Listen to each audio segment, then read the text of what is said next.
Yang jelas kalau secara fenomena empiriknya, Taliban itu sama sebagaimana kaum muslimin yang lain. Kebetulan mereka bermazhab Hanafi, tidak salah. Dan itu termasuk moderat juga, ya, bermazhab Imam Abu Hanifah, ya, termasuk fikih yang moderat juga sebetulnya, ya.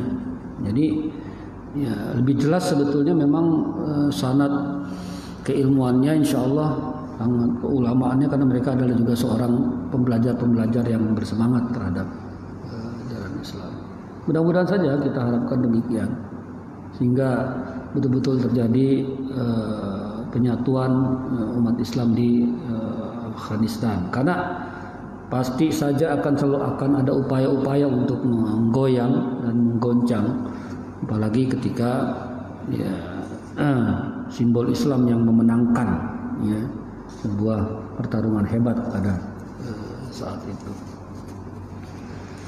Kemudian yang kedua, ya, kita selalu disibukkan dengan fenomena-fenomena baru yang mencengangkan, yang mengagetkan, yang kita nggak tahu juga, entah by design, entah siapa melakukan semua itu, sehingga kita emang mudah menyibukkan satu hal, tapi kemudian akhirnya kita melupakan banyak hal di belakang. Itu problem. Ya, jadi kalau berita heboh satu menghapus berita heboh lain, itu juga memang seolah menjadi sebuah ya apa ya, memang seperti itu polanya gitu. Entah sengaja dibuat begitu, pokoknya yang penting udahlah, lupalah semua yang lain itu. Ya, lupa sama KM 50, lupa sama semua urusan-urusan negeri ini yang masih belum beres, ya. Ya, hutang negara yang luar biasa, banyaknya, ya. Kemudian ya, banyak lagi yang lain lah. Sehingga kalau menurut hemat saya, ya yang kayak gitu sih, kalau nggak diramaikan terus, nggak diinikan lagi juga, dia nanti akan berhenti dengan sendirinya. Itu udahlah. Kalau memang ada pelanggaran hukum, ya secara hukum positif harus saja dilakukan. Nah, kaitannya dengan bagaimana kita membahas hal-hal yang spesifik terkait dengan agama, ya memang tempat yang paling aman seperti di sini, kayak pengajian, kayak ini, ya. Kita membahas tentang ayat-ayat kafir pun nggak ada masalah, karena kita sedang bahas ayat, gitu ya. Itu. Ya, jadi untuk kebutuhan internal kita, sama saja mereka di tempat ibadah mereka kan juga berkepentingan untuk menanamkan ya, apa yang mereka yakini, ya, gitu. Nah, yang jadi problem adalah ketika kemudian ini tersampaikan di luar secara terbuka, kemudian tercatat ada narasi-narasi yang tertuju pada sebuah penghinaan dengan narasi yang memang deliknya delik penghinaan di situ, kena gitu. Kalau kita bahas misalnya hatta ceramah di luar bahas tentang ya, tafsir surat Al-Ikhlas, qul huwallahu ahad Allahu samad lam yalid walam yulad walam yakul lahu, enggak apa-apa bahas itu dengan versi apa yang memang ditanamkan oleh Al-Qur'an. Nah, itu gak ada masalah. Ya.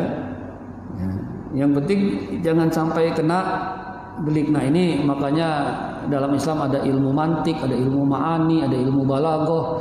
Itu penting untuk memilih dan memilah. Ya.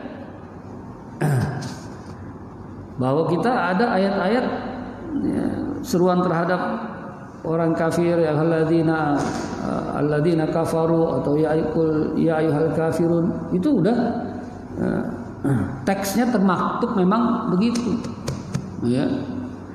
Nah, hanya saja kan kita tidak juga kemudian di ruang publik terbuka lalu kemudian kita memanggil-manggil orang yang bukan Islam dengan panggilan kafir, ya, gitu. Pak kafir misalnya kan, enggak juga begitu. Ya, jadi dalam sebagaimana Rasul contohkan juga beliau begitu. Pada yang lainnya dia interaksi biasa gitu. Ya, nggak lantas kemudian apa namanya?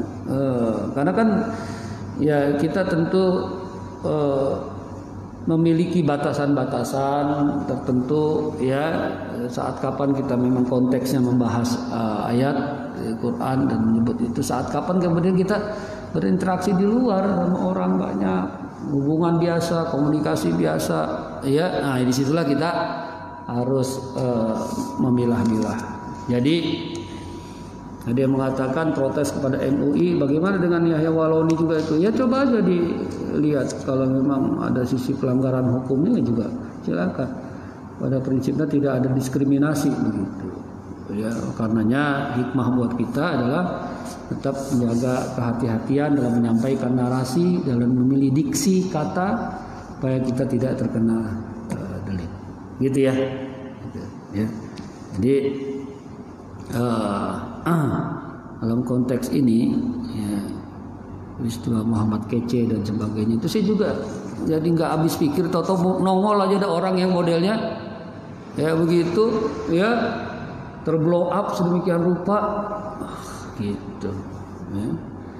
Ini kayak kasusnya juga kepulangan Habib Rizik waktu itu sebenarnya sudah cukup lumayan aman dan tenang itu sebetulnya kalau nggak ini, tapi ada tiba-tiba ada pemicu juga gitu kan ya, apa namanya siapa tuh bintang artis yang itu kan ngomong segala macam di sosmed, rame lah tuh jagat sosmed gitu kan, akhirnya terpancing lah segala macam. Nah dari situlah akhirnya kena juga gitu urusannya.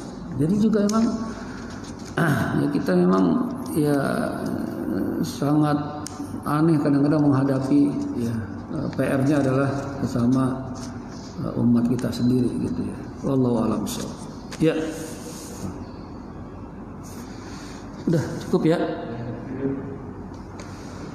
Ya, baik hadirin sekalian, kita cukupkan, sudah sampai waktu syuruk.